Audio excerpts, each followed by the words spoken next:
Hi అండి, నమస్తే అందరికీ. నేను మీ మంజుని. Welcome back to Manju's world. నేను ఈరోజు ఈ వీడియోలో మసాలా దొండకాయ కర్రీ తయారు చేయబోతున్నాను. వీడియో చివరి వరకు స్కిప్ చేయకుండా చూడండి. దీనికి కావలసిన దొండకాయల్ని ఒక పావు కేజీ తీసుకొని శుభ్రంగా కడిగి సన్నగా తరిగి పక్కన పెట్టుకున్నాను. అలాగే ఒక ఉల్లిపాయని, అలాగే 2 పచ్చిమిర్చి అవి కూడా కట్ చేసి పక్కన పెట్టుకున్నాను.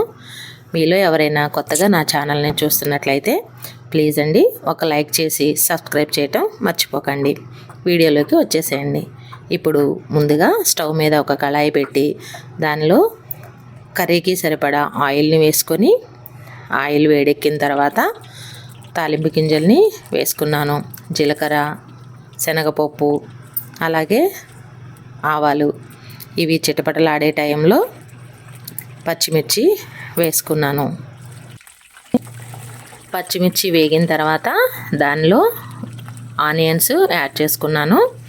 ఈ ఆనియన్స్ కూడా కాస్తంత వేగాక దీంట్లో కరివేపాకు యాడ్ చేసుకున్నాను. కరివేపాకు కాస్త చిటపటలాడిన తర్వాత అల్లం వెల్లుల్లిపాయ పేస్ట్ని వేసుకున్నానండి. అల్లం వెల్లుల్లి ఫ్రెష్గా ఉంటే కర్రీ చాలా బాగుంటుంది. ఇది కాస్త పచ్చివాసన పోయేదాకా వేపుకొని చివరిగా పసుపుని యాడ్ చేసుకున్నాను.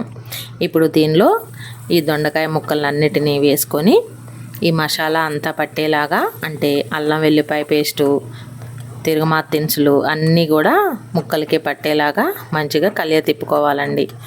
ఇప్పుడు ఇలాగా మూత పెట్టి మంటని మీడియం ఫ్లేమ్లో కాసేపు మగ్గనివ్వాలి. ఇప్పుడు కాస్తంత ఉప్పు యాడ్ చేసుకొని ముక్కల్ని మగ్గించుకోవాలండి. ఉప్పు వేయటం వల్ల దొండకాయ ముక్కలు త్వరగా మెత్తబడతాయి. ఇప్పుడు మూతను పెట్టుకొని మీడియం ఫ్లేమ్లో కాసేపు మగ్గనివ్వాలి. దొండకాయలు కాస్త ఫ్రై అయిన తర్వాత ముక్క మెత్తబడడానికి కొద్దిగా వాటర్ని యాడ్ చేసుకున్నాను. మీకు ఆ వీడియో క్లిప్ అనేది మిస్ అయింది. మళ్ళీ మూత పెట్టి దొండకాయలు సగం ఉడికే వరకు ఉడకనివ్వాలి. చూసారుగా, దొండకాయ ముక్కలు సాఫ్ట్గా ఉడికాయి.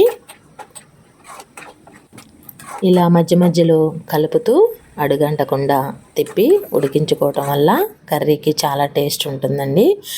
ఇప్పుడు ఈ టైంలో మన రుచికి సరిపడా ఉప్పు, కారం, అలాగే ధనియాల పొడి వేసుకుందాం. ఈ మసాలాలన్నీ ముక్కలకి బాగా పట్టేలా కలపాలి. అలాగే సన్నగా కొత్తిమీరను కూడా యాడ్ చేసుకొని ఒక్కసారిగా తిప్పుకోవాలి. ఉప్పు కారాలు మీ టేస్ట్కి తగ్గట్టు అడ్జస్ట్ చేసుకోండి. ఇప్పుడు అన్ని ఫ్లేవర్స్ దొండకాయకి బాగా పడతాయి. ఇప్పుడు రాబోతుంది మన కర్రీకి అసలైన హైలైట్. నేను స్పెషల్గా ప్రిపేర్ చేసిన గ్రేవీ మసాలా. ఈ మసాలా పేస్ట్ వేయడం వల్లే మన దొండకాయ కర్రీ అద్భుతమైన gravy, restaurant style taste and texture వస్తాయి. ఈ మసాలా వేసి బాగా కలిపి 1-2 నిమిషాలు సిమ్లో ఉంచితే నూనె పైకి తేలే వరకు మగ్గనిద్దాం. చూస్తుంటేనే నోరూరిపోతుంది కదూ.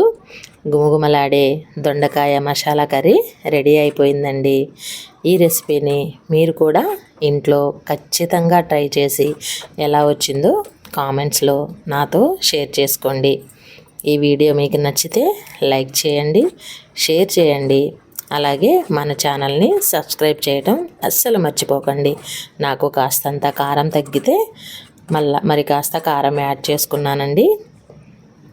చూశారు కదా, మీరు కూడా ఈ వీడియోని చివరి వరకు స్కిప్ చేయకుండా చూసి మీరు కూడా ట్రై చేస్తారని నేను ఆశిస్తున్నాను. ఏ పువ్వు ఏ తేటినన్నది ఏనాడో రాసున్నది, ఏ ముద్దు ఏ మూవిదన్నది ఏ పొద్దు రాసున్నది, బంధాలని పనవేయు వయసుకు అందాలే దాసో మనగా, మందారం విరపూయ పెదవుల మధువులని చవి చూడు మనగా, పరువాలే ప్రణయాలై స్వప్నాలే స్వర్గాలై